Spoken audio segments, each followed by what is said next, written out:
Lord, you call me the light of the world, light of the world, shine on me, let me be the light of the world.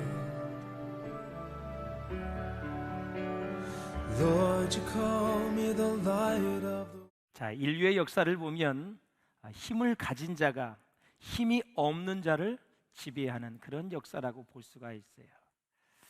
힘이 있어야 때로는 평화가 유지되고 그리고 자유도 있고 낭만이 있습니다. 전쟁이 있는 곳에는 이런 것들을 누릴 수가 없어요. 특히 국가 간의 문제를 보십시오, 여러분. 철저하게 힘의 논리입니다. 저 미국이 왜 이렇게 큰 소리를 낼까요? 힘이 있어요. 경제력이 있어요. 군사력이 있어요. 스스로 세계에 나는 경찰 국가다 하면서 어떤 일이 생기면 교통정리 내가 하겠다라는 거예요. 힘이 있으니까. 이렇게 힘은 아주 중요하지만 그 힘처럼 위험한 것도 없습니다. 그래서 이 넬슨 만델라 대통령은 이런 말을 했어요. 우리의 문제는 힘이 너무 많은 데 있다 이거예요. 이걸 잘못 사용한다 이거예요. 힘이 많아지면 스스로 무한한 인간인 것처럼 착각을 하게 돼요. 힘을 남용해요. 그래서 힘은 자기 자신의 위치를 벗어나게 합니다. 자기 자리를 지키지 못하게 만들어요. 힘을 가지면 더 큰 힘을 요구하고요, 아무도 대항할 수 없는 절대적인 힘을 또 구비하려고 그래요. 추구하려고 그래요. 그것이 타락한 본능의 인간의 실존의 모습이에요. 막 사용하고 싶거든요, 힘을. 신앙생활 모습도 보십시오. 죄를 짓는 것도 힘이 많은 경우에 그렇습니다. 그래서 우리가 꼭 잊지 말아야 될 것은 힘이 있으면 누가 유혹하지 않아도 스스로 유혹의 자리로 들어가게 돼요. 유혹하지 않아도. 그런 사람에게서 우리 하나님은 종종 힘을 빼는 작업을 하십니다. 하나님이 딱 작업에 들어가면 힘을 딱 빼기 시작을 합니다. 하나님이 다루시는 것을 보셔야 돼요. 그것이 사실은 하나님의 은혜이지요. 힘을 빼야 인생의 욕망구덩이에 빠지질 않아요. 사랑하는 여러분, 골고다 언덕의 십자가를 한번 생각해 봅시다. 하나님의 사랑 때문에 예수님은 우리의 죄를 다 걸머지고 십자가에 못 박혀 돌아가셨는데 완전히 힘을 빼주셨어요. 말 한마디면 다 지구를 멸망시킬 수 있는 능력이 그분에게 있어요. 그분은 하나님의 아들이에요. 하나님이에요. 전능하신 분이에요. 근데 힘을 쫙 빼셨어요. 저들이 알지 못하오니 주님 용서하여 주옵소서 하고 하나님께 모든 생명을 맡겨요. 내 힘을 빼고 하나님을 전적으로 신뢰하는 게 뭐예요? 그게 믿음입니다. 우리 하나님은 혈기왕성한 모세를 40세에 쓰지 않았어요. 너무 좋은 나이지요. 애굽에서 모든 학문을 다 연구하고 공부를 했어요. 그런데 하나님은 80세가 넘어서 이 모세를 썼어요. 힘을 쫙 빼고 쓰신 것입니다. 혈기왕성할 때는 여러분 애굽 사람을 죽인 살인자예요.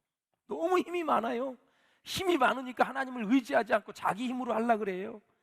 너 아직 안 됐다. 결국 40년 동안 광야에 담가버려요. 그리고 훈련을 시키는 분이 하나님이세요, 여러분. 본문의 바울도 마찬가지입니다. 바울에게는 치명적인 질병이 있었습니다. 하나님 고쳐주세요. 3번씩 연거푸 기도해도 하나님이 고쳐주질 않아요. 이미 내게 주신 은혜가 크다고 말씀하시면서, 족하다고 말씀하시면서 고쳐주질 않아요. 아마 오늘 본문의 다메섹에서 강렬한 빛으로 이렇게 눈이 멀었는지, 눈에 손상을 받았는지 아주 시력이 좋지 않은 사람이에요. 매일 눈곱이 많고 그런 사람이에요. 힘을 쫙 뺐어요, 여러분. 그러니까 하나님의 능력이 그에게 임해서, 권능이 임해서 손을 댈 때마다 병든 자가 나가게 되고, 손수건을 만진 자마다 치유의 역사가 일어나고, 어디를 가든지 하나님의 말씀을 선포할 때 구원의 역사가 불같이 일어났어요. 할렐루야. 놀라운 일이에요, 놀라운 일. 그러므로 사랑하는 여러분, 사람이 이 세상을 살아가면서 주님을 만날 기회를 여러분 갖는다는 것은 참으로 복된 일이에요. 이 땅을 살아가면서 우리에게 일어나는 모든 사건들이 참 절대로 우연이 없다라는 것을 우리는 기억하셔야 돼요. 다 하나님의 섭리 가운데 있고 하나님의 은혜 가운데 있고 하나님의 인도하심 가운데 있는 줄로 믿습니다. 사울을 보십시오. 예수 믿는 사람을 잡으러 가는 거예요. 그런데 예수를 믿는 그리스도인들을 잡으러 갔는데 그리스도인들이 믿는 예수님에게 탁 잡히는 것입니다. 내 생각대로 내 뜻대로 되질 않아요. 이 우주의 만물의 주관자는 하나님이세요. 모든 역사를 주관하시는 분은 하나님이세요. 하나님의 손안에 우리가 있는 거예요. 그렇게 기세등등하여 이업과 그리고 살기가 등등했던 사람도 꼼짝 못해요. 빛 한 번 비치면 그냥 꼬꾸라지는 거예요.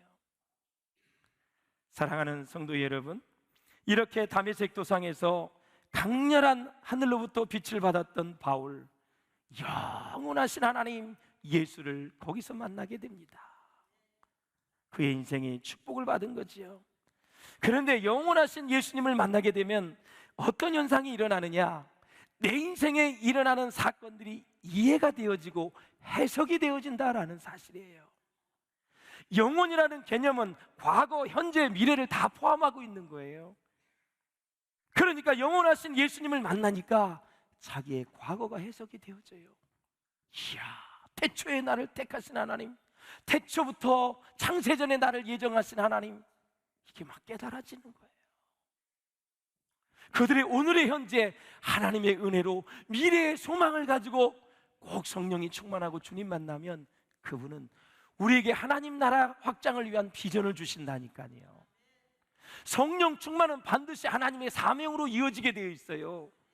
성령 충만을 다른 데로 쓰지 않고 하나님의 복음을 전하고 하나님의 나라의 확장을 위해서 쓰게 만드신 분이 하나님인데요, 과거가 해석이 되어지는 거예요. 여러분, 예수 없이 살아가는 사람들을 보세요. 과거의 상처와 아픔 죽을 때까지 갖고 갑니다. 무덤에 갈 때까지도 여러분 그걸 용서를 못하고 상처, 그 아픔 그대로 안고 죽는 것입니다. 그런데 어느 순간 우리가 예수님을 만났고 예수를 믿었어요. 그런데 이제 과거가 하나님의 관점으로 해석이 되어지는 거예요. 아, 그때 그 부도가, 그때 그 질병이, 그때 그 교통사고가, 그때 그 아픔이 지금 나를 이렇게 쓰시려고 했던 하나님이 그릇을 만드는 과정이었고, 나로 하여금 더 겸손하게 만들었던 과정이었고, 그것을 통해서 다른 영혼들을 세우라고, 그것을 통해서 다른 사람이 변화되는데 사용하라고, 그걸 나에게 허락하셨던 거구나. 이렇게 하나님의 관점에서 해석이 되어지면 어떤 일이 일어나느냐? 치유의 역사가 일어나게 되어 있는 거예요. 과거를 치유받았으니 오늘 내가 기쁘지요. 기뻤으면 주를 볼 수밖에 없지요. 내가 어떤 환경이 있다 할지라도, 부가 없어도, 가난해도, 여러분 못 배워도, 무언가 좀 환경이 구비되지 않아도 과거가 해석이 되니까 오늘 행복하고 즐거운 거예요. 예배 드리는 게 최고의 여러분 행복인 줄로 믿습니다. 하루하루 사는 것이 하나님의 은혜인 줄로 믿습니다. 과거가 해석이 되어지는 거예요. 그래서요, 바울은 뒤에 있는 거 신경 안 써요. 미래를 향해서 가는 거예요. 지금 주님이 기다리고 있거든요.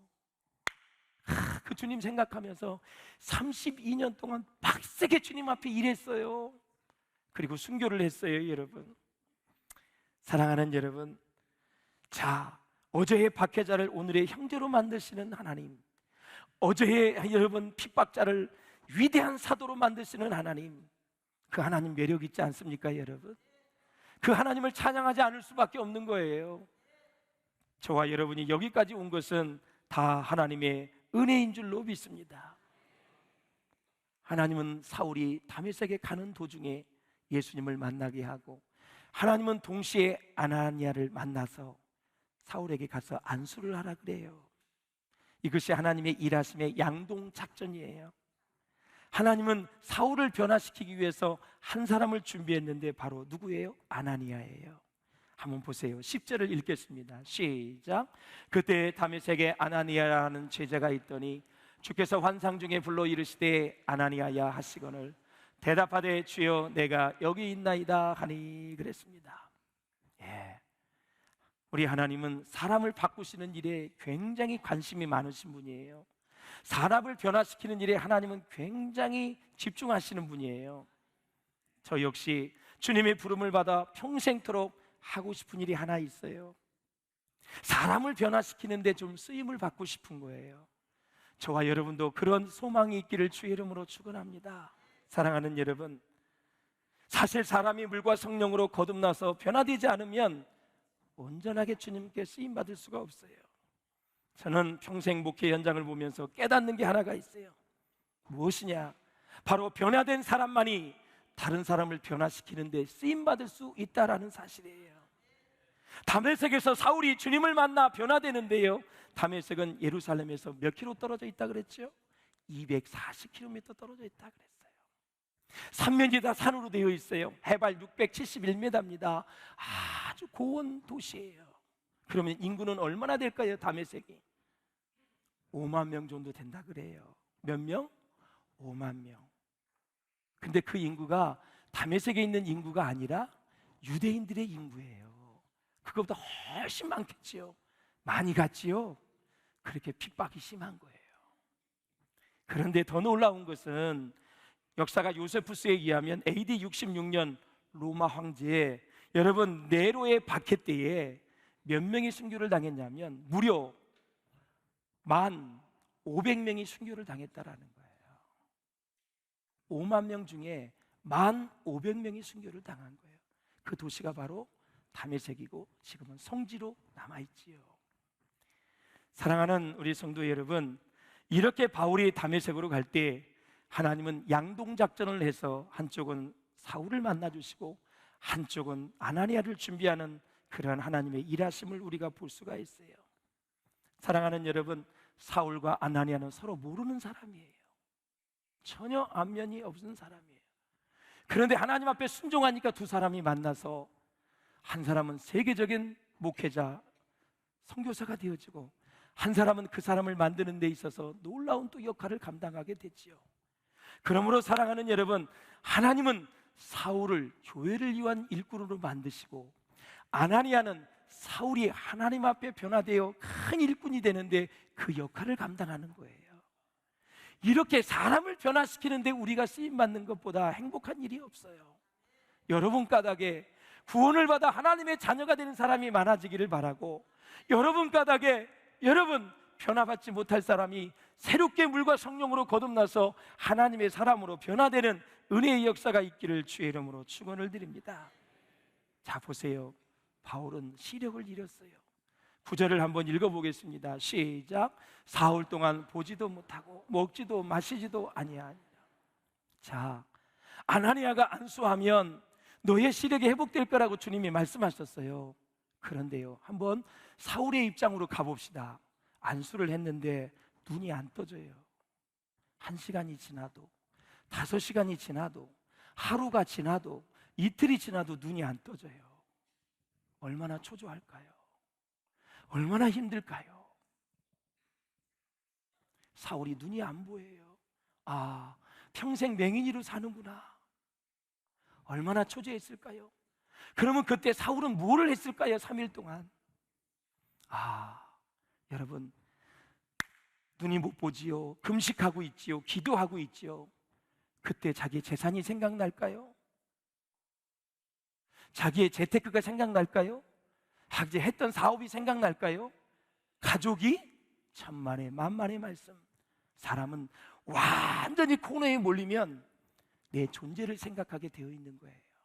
그래서 사울은 이 3일 동안, 야, 너 가말리아 문화생이지?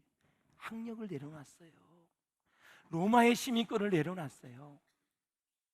문헌에 보면 사울은 굉장히 부자였어요. 부를 다 내려놨어요. 바리새파 중에 바리새인이라 그랬어요. 그의 친구들, 그의 가족들 다 내려놨어요. 그 빈 마음에 아나니아가 안수할 때 성령이 충만하게 임한 것입니다. 놀랍지요, 여러분. 예. 그러므로 사랑하는 여러분, 우리도 우리의 세상의 생각과 마음들을 좀 내려놓는 시간들을 가졌으면 좋겠어요. 우리의 이 현대 생활이 바쁘고 분주하지만 사랑하는 우리 가족 여러분, 때로는 좀 금식도 좀 하시고요, 때로는요 여러분 기도도 작정하시고요, 그리고 어떨 때는 특별하게 말씀을 좀 집중해서 읽으세요. 요한복음을 읽을까? 주일에 강해 설교를 하는 세도영전을 좀 읽어볼까? 특별하게 집중하면 특별한 은혜를 줘요. 그냥 그렇게 하면은 그저 그런 은혜를 주셔요. 한번 특별하게 기도도 해보시고 금식도 한번 해보시고 그리고 말씀을 집중해서 한번 읽어보세요. 그리고 내 경건 생활을 돌아볼 수 있는 은혜의 시간들이 여러분에게 있기를 주의 이름으로 축원합니다. 덤벙덤벙 바꾸고만 살고 마십시오.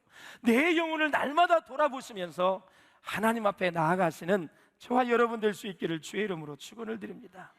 바울은 하나님의 부르심 안에서 자유를 누려요. 죄와 사망의 법에서 자유해요. 영원한 생명을 얻게 되는 축복을 받게 됩니다. 더 큰 축복이 뭐예요? 하나님의 부르심에 그는 응답해서 하나님의 일을 맡아 하나님의 사역을 할 수 있는 그런 일들을 맡았다라는 거예요. 사명을 감당하는 사람이었다라는 거예요. 그러므로 리더는 먼저 죄와 사망의 법에서 자유하는 그러한 은혜를 받아야 될 줄로 믿습니다. 영원한 생명에 대한 확신, 천국에 대한 확신, 반드시 회개하면 하나님이 용서해 준다는 확신, 이런 확신이 우리 가운데 있어야 돼요. 이런 사람이 리더가 되고 하나님 앞에 말씀을 선포할 때 그때 죽은 영혼이 살아나게 되고 죽은 모든 영혼이 소생하게 될 줄로 믿습니다. 바울을 보십시오. 어느 곳에 가든지 말씀을 선포할 때 기적과 이사와 구원의 역사가 일어났어요. 그의 손수건만 잡아도 여러분 모든 병이 치료된 줄로 믿습니다. 말씀을 선포할 때 구원의 역사가 일어났어요. 사울을 인도하는 일꾼 아나니아를 보십시오. 한번 말씀을 보실까요? 시작. 율법에 따라 경건한 사람으로 거기 사는 모든 유대인들에게 칭찬을 듣는 아나니아라는 이가 그랬습니다. 아나니아의 뜻은, 이름의 뜻이 하나님은 은혜로우시다라는 뜻을 가지고 있어요. 사랑하는 여러분, 직가라는 거리로 가라, 유다의 집으로 가라, 다소 사람 사울을 찾으라. 그가 뭐하고 있느냐? 지금 기도하는 중이다. 이렇게 자세하게 친절하게 주님이 가르쳐 주시고 그래요. 아나니아가 순종하지요. 아나니아는 시골 사람이에요. 지도 알 수가 없어요. 성경에 보면 집사도 아니에요. 단 한 가지, 주님의 제자라고 얘기하고 있어요. 사랑하는 여러분, 결정적인 순간에 아나니아는 자기가 해야 될 일, 그 역할을 감당하는 걸 볼 수가 있어요. 그러므로 사랑하는 여러분, 정말 하나님이 쓰시고자 원할 때에 그 쓰임받는 순간에 결정적으로 순종할 수 있기를 주의 이름으로 축원합니다. 만약에 아나니아가 가라고 했는데 안 갔으면 그는 그 순간에 영원히 잊어버렸을 거예요. 아나니아는 이것 외에 별로 하나님 성경에 등장하는 때가 없어요. 사울을 위대하게 만드는데 쓰시려고 하나님이 준비하셨다라는 거예요. 사랑하는 여러분, 더 감사한 것은 이 아나니아는요, 어디에 살았냐면 다메섹에 살았는데, 다소 지역에 살았는데 헬라 문화라 그랬어요. 그 지역에 유대인들이 모여 살았거든요. 그 유대인 중에 아나니아는 칭찬 듣는 사람이라 그런 거예요. 유대교와 기독교 신자들이 모여 있는 곳에서 칭찬 듣는 사람이었다. 하나님을 사랑하고 하나님을 사모했던 사람이 아나니아였었어요. 그래서 유명한 여러분 성서신학자 율리안 바클레이가 뭐라 그랬냐면, 시작. 아나니아는 기독교 교회의 잊혀진 영웅들 중에 하나다. 귀한 사람이에요. 한번 이렇게 순종해서 안수했는데 영웅들 중에 하나래요. 작은 일에 충성합시다. 계속 하나님이 나를 쓰시고자 하면 감사할 수 있기를 주의 이름으로 축원을 드립니다. 자, 15절에 보면 주께서 이르시되 가라 그랬어요. 명령령으로 되어 있어요. 근데 왜 가야 되느냐? 그 이유에 대해서 말씀하고 있어요. 시작. 이 사람은 내 이름을 이방인과 임금들과 이스라엘 자손들에게 전하기 위하여 택한 나의 그릇이다. 택한 나의 그릇이고 나의 일꾼이기 때문에 가서 안수해라. 근데 무섭잖아요. 막 옥에 가두고 사람 죽이고 얼마나 살벌한 사람인데 그래도 순종하는 아나니아의 모습을 우리가 볼 수가 있어요. 사랑하는 여러분, 우리가 신앙생활하면서 순종하고 싶은 일에만 순종하지 마시고 내 마음에 합하지 않고 어떠한 일이 있다 할지라도, 그것이 비합리적이라 할지라도 하나님이 말씀하신 것이라면 꼭 순종의 은혜가 있기를 주의 이름으로 축원합니다. 아나니아를 보십시오. 순종의 장애물이 있었어요. 두려운 것입니다. 그 두려움을 믿음으로 다 이겨내요. 그리고 하나님 앞에 순종해서 주님을 기쁘시게 하는 그런 모습을 봐요. 택한 나의 그릇이기 때문에 가라는 거예요. 저는 이 전주의 보고발을 위해서 여러분이 택한 그릇이 될 수 있기를 주의 이름으로 축원합니다. 여러분, 아시아, 아프리카, 남미, 북미 전 세계의 선교를 통하여 하나님이 영혼을 구원하시기를 원하시는데, 여러분이 택한 그릇이 되어서 그곳에 가서 복음을 전하여 수많은 영혼들을 주님 앞으로 인도할 수 있기를 주님의 이름으로 축원을 드립니다. 자, 보세요. 사울은 교회를 잔멸하려고 하지만 하나님은 여전히 그를 택하셔서 변화시키는 그런 모습을 보는데, 16절에 보면은 무슨 내용이 있는지 한번 보세요. 16절 시작. 그가 내 이름을 위하여 얼마나 고난을 받아야 할 것을 내가 그에게 보이리라 하시니 그랬습니다. 예수 위해서 고난을 받아야 된대요. 고난을 받아야 된대. 자, 신실한 사역자 스데반을 보십시오. 예, 그를 죽이는데, 핍박하는데 사울이 옆에 있었어요. 대장났어요. 죽였어요. 스데반은 순교자가 됐습니다. 자, 둘을 비교할게요. 스데반은 8년 동안 훈련을 받고 설교 한번 딱 하고 순교자가 됐고, 바울도 순교자가 됐지만 변화되어서 32년 동안 얼마나 힘들었는지 몰라요. 두 사람은 똑같이 순교자지만 어느 쪽을 선택하시겠어요, 여러분?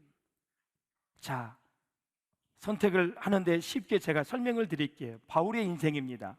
옥에 갇히고 매를 수없이 맞으며 파선하여 깊은 바다에 지내고, 선교 여행 중에 수많은 위험을 당하고 수고하고 애쓰고, 자지 못하고 줄이고 목마르고 굶고 춥고 헐벗었어요.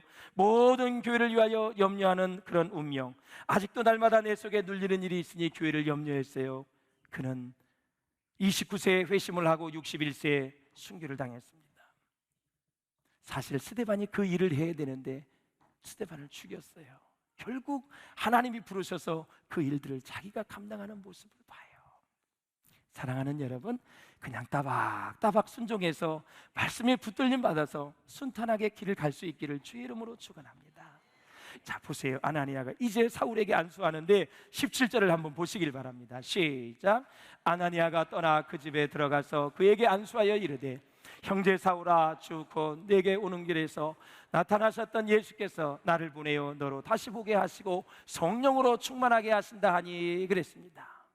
형제 사울아, 그래요. 대적했던 자가 이제 주 안에서 형제가 됩니다. 여러분, 은혜가 충만하고 성령 충만하면 형제자매가 되고요, 은혜 떨어지고 믿음 떨어지면 원수가 되는 거예요. 그러므로 사랑하는 여러분, 이 세상에 변하지 못할 사람은 없어요. 주님이 함께 하시고 성령님이 역사하시면 다 변하게 될 줄로 믿습니다. 여러분, 변할 수 있다는 믿음이 내게 있으면 시간을 가지고 사람을 기다려줄 수가 있어요. 하나님 마음을 가지고 여러분 주님을 의지하며 바라볼 수가 있는 거예요. 사람은 하나님이 함께 하시기만 하면, 성령이 역사하면 변할 수 있어요. 그래서 믿음으로 기다릴 수 있기를 주의 이름으로 축원을 드립니다. 안수를 받자마자 눈이 치료가 됩니다. 성령 충만함을 받아요. 주님께 다 감정과 의지와 생각이 붙들림을 받는 사울의 모습을 볼 수가 있어요. 그래서 은혜가 임하면 붙들림을 받아요. 내 생각, 의지, 내 모든 감정이 다 주님께서 쓰시도록 만드셔요. 그러니까 내 뜻대로 자양자재하지 않고 늘 물어봐요. 성령님 어떻게 할까요? 성령님 어떻게 할까요? 그래서 말씀을 생각하면서 여러분 순간순간 결정을 하고 늘 주님, 성령님 말씀에 귀를 기울이시면 성령님은 실수하지 않을 줄로 믿습니다. 사도행전에 보면 하나님의 역사가 일어나고 하나님의 사건이 일어나기 전에는 반드시 무엇이 선행이 됐느냐? 성령의 임재가 있었어요. 자, 증거를 댈게요. 14절을 한번 읽어보세요. 시작. 예루살렘에 있는 사도들이 사마리아도 하나님의 말씀을 받았다 함을 듣고 베드로와 요한을 보내매, 이에 두 사도가 그들에게 안수함에 뭘 받아요? 성령을 받는지라. 베드로가 고넬료의 집에서 설교할 때 성령이 임했는데, 보세요. 시작. 하나님이 나사렛 예수에게 성령과 능력을 기름 붓듯 하셨으며 그가 두루 다니시며 선한 일을 행하시고 마귀에게 눌린 모든 사람을 고치셨으니 이는 하나님이 함께 하셨음이니라 그랬어요. 그리고 나서 그들이 나무에 달아 죽였으나 뭐라? 하나님이 사흘 만에 다시 살리사 그랬습니다. 피 묻은 복음이 전파되는 곳에, 피 묻은 복음이 선포되는 곳에 성령의 역사가 일어납니다, 여러분. 자, 40절을 보면은 사흘 만에 다시 살아나서 44절에도 보면 베드로가 이 말을 할 때에 성령이 말씀 듣는 모든 사람에게 내려오시니 이에 베드로가 이르되 이 사람들이 우리와 같이 성령을 받았으니 누가 능히 물로 세례 베품을 금하리요 하고 그랬습니다. 하나님의 사건과 기적이 일어나기 전에 반드시 성령의 임재가 선행되는 거예요. 그러니까 내 자신의, 우리 가정에, 우리 교회에, 이 민족에 성령이 임하시면 하나님이 무슨 일을 하시려고 지금 계획을 세우신 거예요. 그때 사랑하는 여러분, 영 분별력이 있으시기를 주의 이름으로 축원을 드립니다. 바울은 불세례를 받고 물세례를 받았어요. 고넬료도 마찬가지입니다. 우리 물세례 받으셨지요? 여러분, 성령 세례, 불세례 받을 수 있기를 주의 이름으로 축원합니다. 그래서 우리는 언제든지 영적 분별력을 가지고 힘있고 능력있게 이 세상의 모든 죄악을 이기고 승리할 수 있기를 주의 이름으로 축원을 드립니다.